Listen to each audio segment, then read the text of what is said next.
Здравейте! Казвам се Момчил Никол и днес искам да ви представя една от най-емблематичните яхти в света – Lamborghini 63 на Техномар. Носът на лодката е вдъхновен от супер автомобилите на Lamborghini. Агресивни линии, аеродинамични ултралеки материали. Силата идва от два двигателя MAN V12 по 2000 конски сили всеки, които осигуряват скоростта до 63 възела. Кокпитът също е вдъхновен от автомобилите. Воланът идва от Huracan. Таблото също наближава това на колата. Дори старт бутонът на двигателите е същия като на колата. Седалките са карбонови.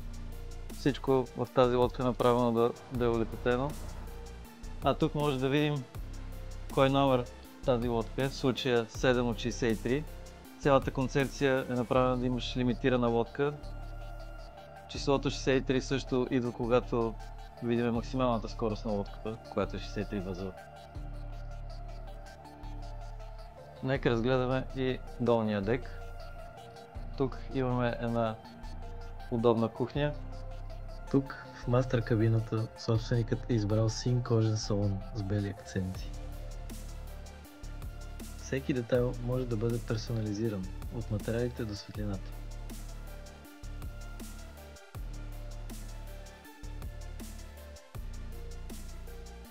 Забележете, има дори карбон в мивката. Просторен душ. И още една гостна кабина. Носа на лодката също е много впечатляващ. Имате огромна лежанка, върху която може да съберете до 15 моделки. Колони от двете страни, къп холдери, прозорец, за да може да влиза светлина в мастер кабината.